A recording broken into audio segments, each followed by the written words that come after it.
हुकूमत ओवरसीज पाकिस्तानियों के जुनून से खौफजदा हो गई। कैदी नंबर 804 से शोहरत पाने वाले मशहूर गुलकार मलकू को लाहौर एयरपोर्ट हुकाम ने लंदन रवाना होने से रोककर मलकू का पासपोर्ट कब्जे में ले लिया।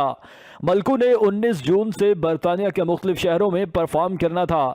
मलकू के बरतानिया में तमाम शोज़ की तैयारियां मुकम्मल हो चुकी थीं।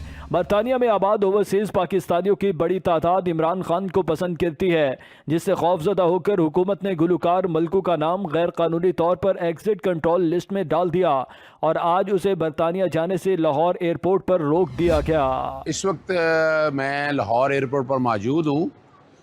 मैं मुसलसल राब्ते में साथ था मलकू से।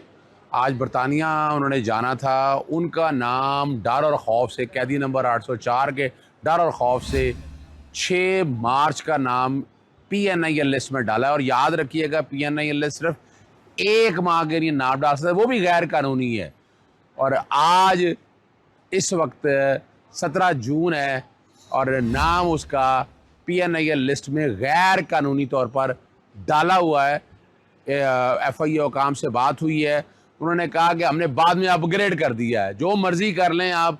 1 महीने से जायद नाम PNI लिस्ट में डाला। आला हुकाम से गुजारिश है कि ये अगर आपने अपने आर्टिस्टों के साथ भी ये हाल करना है तो फिर अल्लाह ही हाफिज है।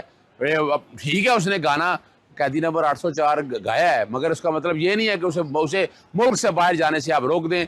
ना कोई पर्चे में नाम है, गैर कानूनी तौर पर काम है। ये है इस दौर की फाशिस्ट हुकूमत। मोहसिन नकवी साहब, शहबाज शरीफ साहब, कुछ ख्याल करें।